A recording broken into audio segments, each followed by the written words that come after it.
Salut à tous. Alors on a décidé de démarrer en force avec un parcours dépaysant, le GR5. On a fait nos sacs et on est parti. Et plus drôle dans tout ça, c'est qu'apparemment le col pour demain, il est gelé. Le ciel se dégage, donc on va le tenter en plusieurs jours, et puis on va croiser les doigts. On voit plus rien. On est enfin arrivé à 2652 mètres. Yeah. Après 2 jours de galère, on aura quand même réussi à passer ce satané col du Palais. Bon bah voilà le super Airbnb qu'on a à Tignes ce soir. Voilà, il est important aussi. Pourquoi il y a un mec là-bas avec un trépied qui a un canapé et j'étais... Ah non, t'as pas... On tourne la film. On tourne la film maintenant.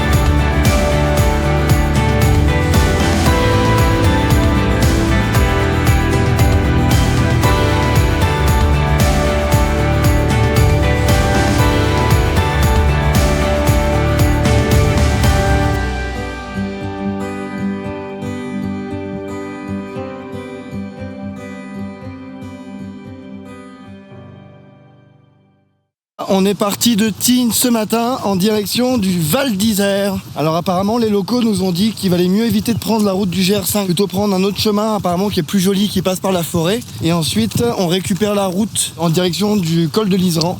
Parce qu'apparemment il est quasiment déneigé, pas encore ouvert mais quasiment déneigé, donc on prend moins de risques. Donc c'est parti.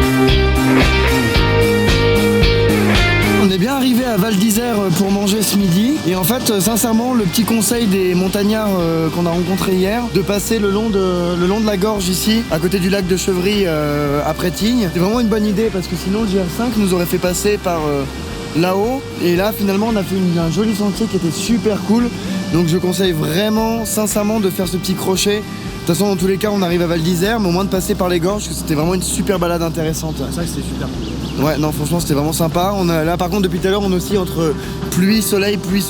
Mais voilà, on a trouvé un petit coin avec un étang. On est en train de se préparer à manger. Un petit riz au curry avec des légumes et des champignons. Donc, on se met bien. Et après, direction le col du Val d'Isère. C'est parti. Bon bah du coup après notre petit repas au bord de l'étang, on a eu de la chance, on a mangé pile avant qu'il se mette à pleuvoir. Là, comme vous le voyez, il fait un temps de merde. Et on part en direction du lac de Louillette, qui est à mi-chemin du col de l'Iseran. Et apparemment les locaux nous ont dit que c'était un petit coin tranquille, un peu à l'abri, donc pour pouvoir poser les tentes, pas trop dans la neige normalement. Donc on va croiser les doigts.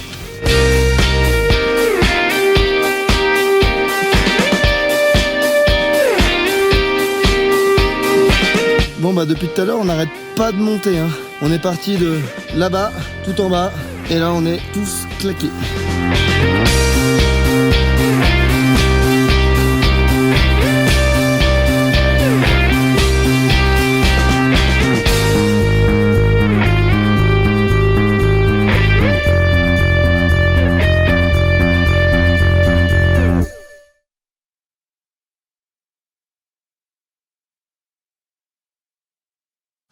Bon, donc alors en fait il s'est passé quelque chose d'un peu particulier depuis les dernières vidéos. Je pense que vous avez vu qu'on est passé encore dans le brouillard à gravir une montagne parce qu'on était mal conseillé par le local, parce qu'il nous disait qu'il y avait le lac, machin, etc. C'est bien mignon, mais pour ça il fallait quand même qu'il y ait une piste, qu'il y ait un chemin, ou que ça soit pas blindé de neige et de brouillard. Du coup on est arrivé en fait d'un seul coup, il y a un immense chalet qui a surgi devant nous. On a toqué partout autour. Il y avait personne, et à un moment donné on a trouvé une porte qui s'est ouverte sans rien, parce qu'évidemment on n'a pas forcé de porte, sauf qu'on a atterri là. On est dans la partie jacuzzi et sauna et douche du refuge. On a accès à tout le refuge, donc en vrai c'est pas ouf comme truc là, je sais pas du tout. Mais parce que bon, faut qu'on se mette à l'abri, il pleut, il y a du brouillard, il y a 6 mètres de neige devant le chalet, donc on fait de mal à personne, mais bon voilà, on est un peu dubitatif. Et du coup en fait on a décidé de se mettre vraiment pas bien parce qu'on culpabilisait de faire ce qu'on fait. Bien sûr, énormément. Franchement, beaucoup de regrets, de remords. Je suis rongé par les remords. Non, j'en peux plus. Je suis rongé par les remords. Avec les 3 mètres de neige juste à côté.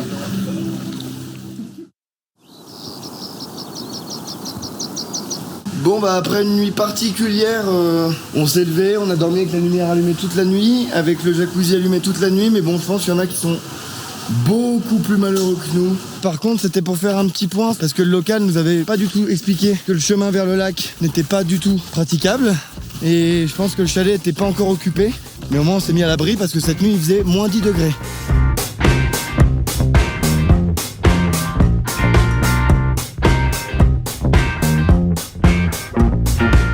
Du coup, on vous a pas expliqué ce qui s'est exactement passé ces 3 dernières heures. Bah voilà, bah si c'est expliqué. On est arrivé au col de l'Iseran et puis on est tombé sur des gens adorables qui avaient une échoppe ici.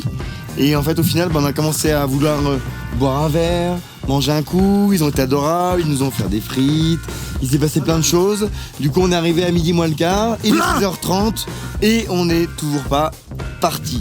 On a passé un bon moment déjà. Les gens sont super cool. Ils ont été vraiment adorables. Franchement, là pour le coup, ils se sont proposés de nous laisser leur garage pour pouvoir manger à l'abri avant qu'il pleuve. Donc là, on est en train de se faire un petit riz pilaf avant de redescendre en direction de Bonneval pour ce soir.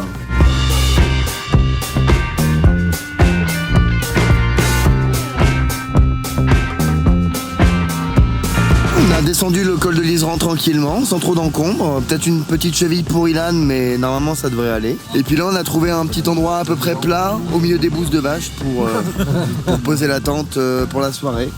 Au milieu de l'entrée de la Maurienne. On a fait le repas le plus rapide du monde parce qu'on est tous bien claqués, il est 21h et on va déjà se coucher parce qu'en plus il fait déjà pas mal froid. Et demain, direction Bonneval. En attendant, on va essayer de bien se reposer. Et je dis bonne nuit.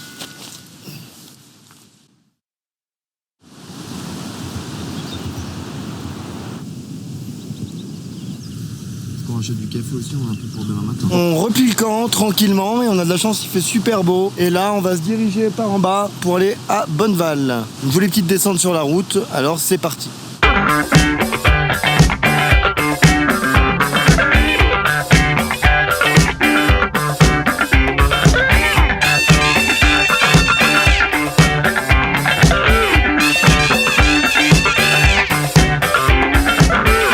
Bonneval-sur-Arc, c'est un village qui est au patrimoine de l'UNESCO et c'est vraiment un village hyper mignon. C'est tout en pierre, au milieu des montagnes. C'est une ville avec beaucoup de charme. Et en plus là on vient de découvrir qu'elle était même pas sur le sentier du Géant, vraiment c'est une variante. Je vous la conseille fortement. On a trouvé plein de fromages locaux, du Beaufort, de la Tome, pas mal de bonnes choses. Et donc du coup bah là on avance en direction de Bessan. Et plutôt que de récupérer le GR5, on a trouvé un joli itinéraire jusqu'à Modane qui suit une belle rivière dans la vallée. Donc on va la tenter et puis on va trouver un petit coin pour dormir ce soir.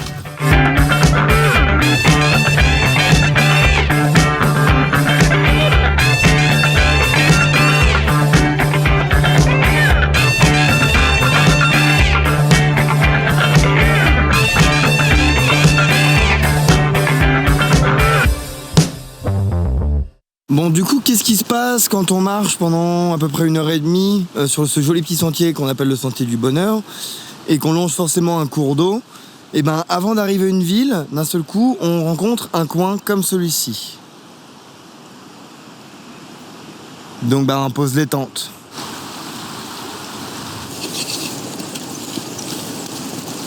Petit feu au bord de l'eau, je crois qu'il y a plus malheureux que nous. On a préparé le saucisson, on va manger le fromage que Sacha a acheté aujourd'hui en défonçant la coopérative. Il est resté une demi-heure dans la coopérative. Non, pas encore. Et puis une bonne petite soupe et je pense qu'à mon avis on va aller se coucher.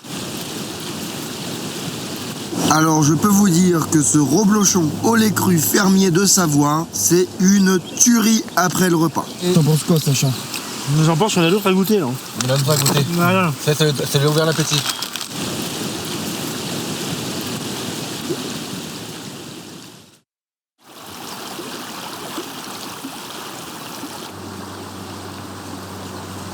Bon bah voilà, écoutez, après une petite nuit où on a eu bien froid, on n'a pas très bien dormi, enfin du moins la moitié d'entre nous. On va prendre un bon petit café pour bien nous réveiller, pour nous remettre de cette nuit. Je pense que la vue méritait d'avoir froid. De toute façon on fait que redescendre, donc c'est reparti.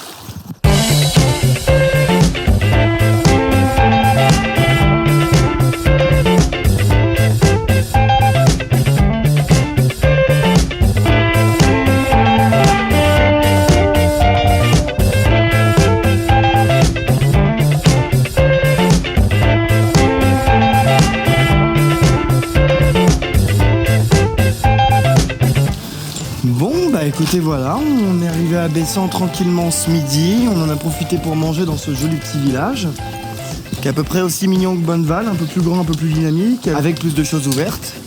Et là, on continue le sentier du Petit Bonheur. On va aller à peu près jusqu'à Lens-le-Villard. Donc on va continuer sur ce sentier pendant 2 petites heures pour arriver là-bas. Le temps d'arriver en fin de journée pour faire les courses, etc. Et on est bon.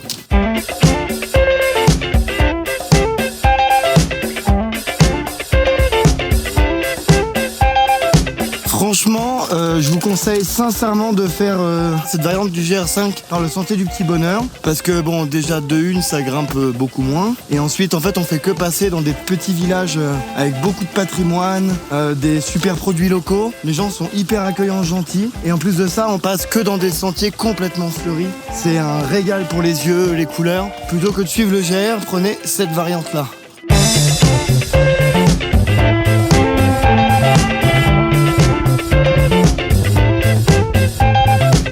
Bah écoutez, franchement, au moins, malgré la chaleur, on est quand même pas mal content parce que depuis tout à l'heure, on marche dans une sublime petite forêt comme ça. Donc bah ça monte un petit peu, mais franchement, ça fait du bien. Au moins, on est à l'ombre parce que par la route, ça aurait pas été agréable. Et je pense qu'on serait mort de chaud. On va commencer à chercher un petit endroit où dormir.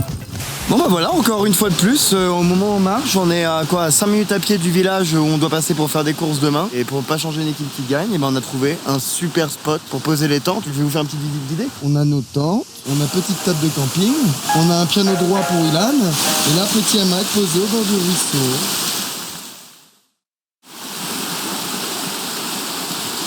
Après une bonne nuit reposante où cette fois-ci il a enfin pas trop fait froid. On vient de plier le camp tranquillement tôt le matin. Et puis là on va aller en direction de Lens-le-Villard pour aller faire des petites courses, prendre un bon petit café. Alors hop, c'est parti.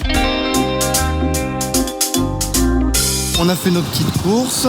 Et puis là on va entamer la belle montée de 1 km en direction du lac du Mont-Cenis. Je vous mens pas, il fait extrêmement chaud. Donc on espère vraiment que la route elle va se situer un peu dans la forêt au moins au début. Le temps qu'on puisse après un peu manger le midi à l'ombre. Et puis bah, après de toute façon on va monter jusqu'au lac. Et puis on va essayer de bien en profiter.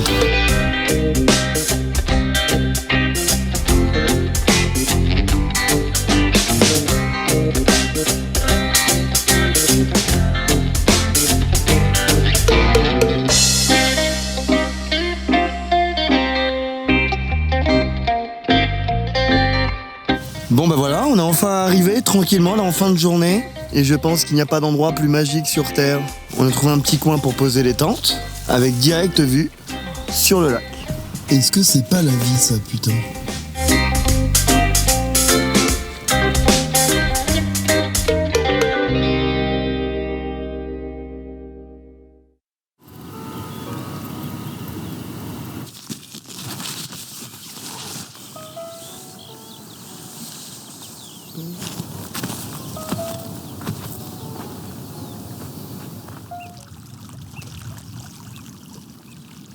On a repris la route tranquillement, après avoir bu un petit café, et on a décidé de s'arrêter de nouveau au refuge où on est allé hier. Il y avait une vieille madame gentille comme tout.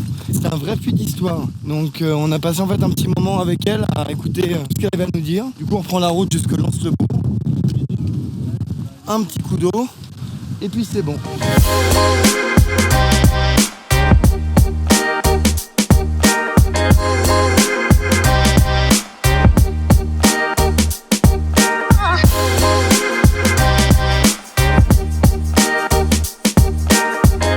ce joli spot. Il y a toute l'équipe de commis qui est en train de couper les ingrédients pour que je leur prépare un joli petit repas. Heureusement qu'il y a Tim, sinon on mangerait pas. Hein. Merci Timmy. Merci Tim. Merci mes commis. Une bonne poêlée de légumes, courgettes, lardons.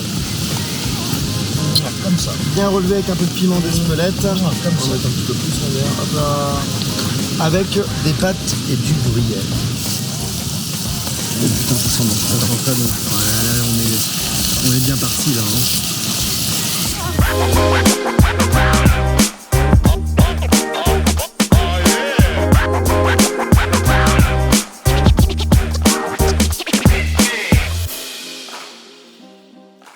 Bon bah voilà, on est arrivé tranquillement à Lens-le-Bourg, dans une descente un peu corsée quand même, parce que ça a un peu tué les genoux et les pieds, et les chevilles pour certains. Mais vu qu'on est arrivé pas trop tard, mais que le soleil va quand même bientôt se coucher, on a posé les tentes, vu qu'on a que 1h30 à faire demain, on a dit tiens, vu que le couvre-feu est à 23h, pourquoi pas ne pas se balader dans Lens-le-Bourg. Donc on va faire une petite balade, première petite sortie en ville depuis Tignes maintenant. Après on va aller se coucher tranquillement, puis de toute façon demain on n'est pas pressé. Bon bah écoutez voilà, en fait après une bonne petite soirée à Lens-le-Bourg, on s'est permis une soirée détente, ça fait quand même pas mal de bien, en plus on a rencontré les serveurs de l'endroit où on était, ils étaient adorables comme tout, donc on a pu bien rigoler, mais ce matin forcément le réveil est un peu plus difficile, sauf que vu qu'on a 1h30 de marche à peu près pour arriver chez mes amis à Termignon, on a dit qu'on n'était pas pressé, et là on a replié bagages tranquillement, on va passer un coup remplir les gourdes, et puis ensuite on marche tranquillement jusque Termignon.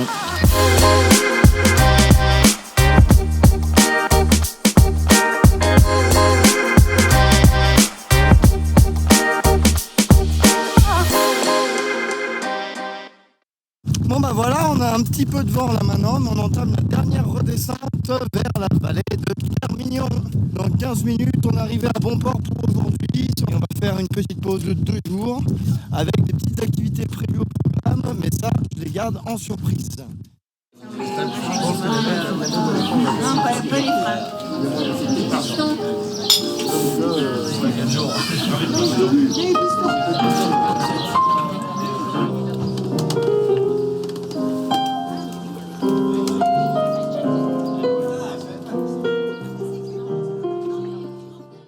Retour à Termignon pour l'épisode 2 après qu'on soit arrivé. Donc hormis les festivités et le petit moment retrouvailles d'hier soir, on était là ce matin, aujourd'hui, enfin toute la journée tranquillement à Termignon, et on va rejoindre avec Victor en fait les mecs de Up Guide, qui sont plusieurs guides de montagne, pour aller se dresser en fait à flanc de falaise pour aller boire un petit apéro. Donc on va filmer tout ça et puis on va bien rigoler. On part à 2 voitures, c'est toute une organisation. On monte à 18 dans une Opel.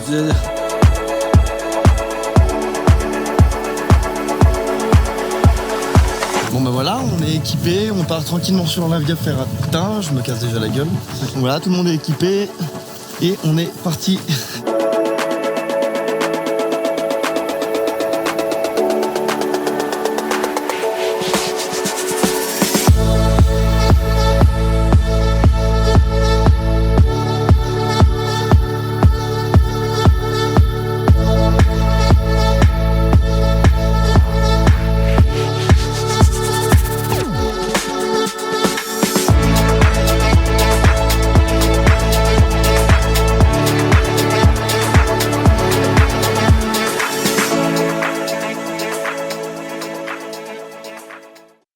On est enfin parti, on va se diriger tranquillement vers le fort Victor Emmanuel en longeant notre fameuse rivière de l'Arc dont on est tombé amoureux apparemment parce qu'on la suit depuis une dizaine de jours. La balade est vraiment jolie parce qu'on marche dans la forêt, c'est vraiment sympa. On est un peu à l'ombre au moins parce que là aujourd'hui il fait particulièrement chaud et lourd en fait, lourd et humide.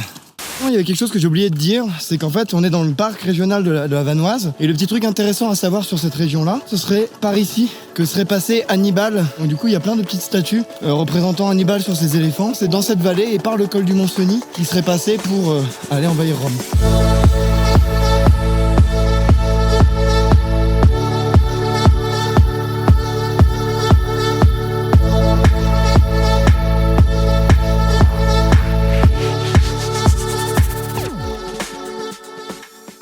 Je filme tranquillement parce qu'il y a notre ami Papierre qui nous fait la surprise d'arriver. Il va nous faire la surprise de sortir de nulle part. C'est pas trop tôt, les dents dessous. Écoute, J'allais y attendre, moi.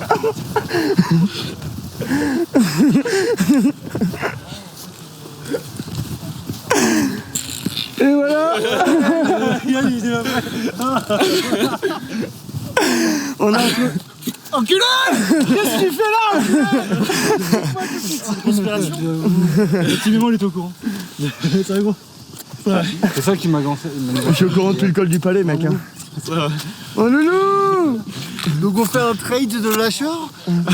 Lâcheur. Et ouais, Lâcheur contre lâcheur? et ouais, parce que Kevin nous abandonne lâchement demain, mais on a récupéré pas Pierre. Moi j'étais pas prêt. Il a fait ça gros. On s'est réveillé tranquillement après avoir dormi devant la guinguette de l'Essayon, où il y a 3-4 maisons. Et on a profité pour bien dormir, on est enfin tous les 6, et en fait on s'est aperçu que même si c'était fermé, il y a des gens qui venaient faire de la musique et se rencontrer dans une ambiance familiale.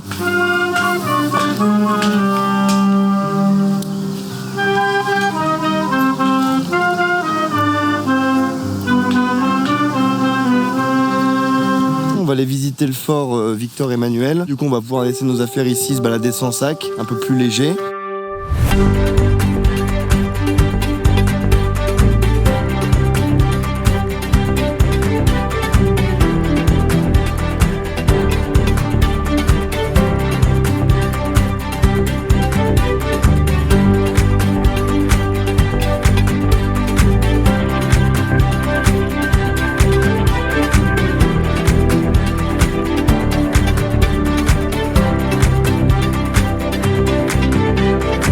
Apparemment, ce fort a été construit dans les années 1815 par une dette des Français envers le royaume sarde après les guerres napoléoniennes, pour justement en fait empêcher l'accès au col du Mont-Cenis par les Français qui pourraient potentiellement envahir le Piémont et l'Italie. Donc en fait, à la base, même si c'est français aujourd'hui, c'était un fort qui était là pour protéger les Italiens des Français. C'est gigantesque, en fait, ça domine toute la vallée de Modane, et c'est un vrai labyrinthe. Hein. Tout est sectorisé, il y a un hôpital, une caserne, une chapelle, des moulins, une cantine, les dortoirs, les prisons, les cachots, toutes les choses pour ranger le matériel, l'armurerie. Puis ça fait une bonne demi-heure qu'on marche et c'est vraiment, vraiment, vraiment très très grand.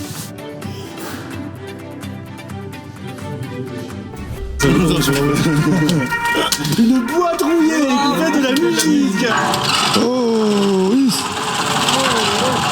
Tout le fort au complet, il était censé pouvoir abriter au moins 1500 soldats. Donc imaginez même pas l'organisation que ça devait être pour la cantine. Ça devait être bien compliqué. Ça, plus tous les gens qui travaillent pour les fours, l'hôpital, etc. Ça devait être un sacré peuple et un sacré gros village en fait au final dans ce fort. On vient de finir la visite du fort Victor Emmanuel. On a pris quand même une bonne heure, c'était gigantesque, mais c'était sympa comme tout. Puis là, du coup, on va aller manger des Carbonara. pour s'alléger de crème fraîche. Avec un bon jambon blanc en plus des lardons là. Ça va être bien gros, bien gras.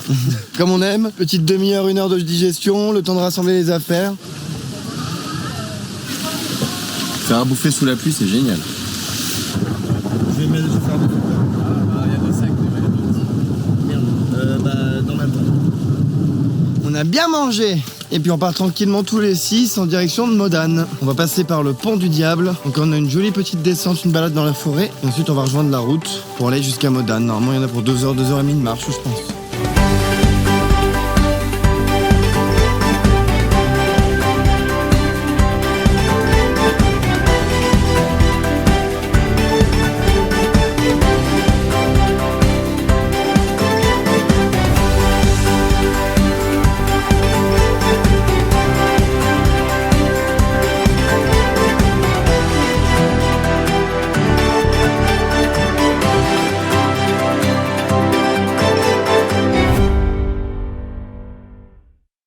Ouais, on est bien arrivé à la ville de Modane, puis là, vu l'heure qu'il est, on va devoir rester un petit peu, on va un peu péter le budget pour se mettre en terrasse, parce que notre ami ici présent, dit le lâcheur, Kevin, doit prendre son train pour nous abandonner à 20h50, donc on va se mettre en terrasse un peu, histoire de profiter une dernière fois tous ensemble. On va passer de 6 à 5, ça aura duré à peine 24 heures, mais bon,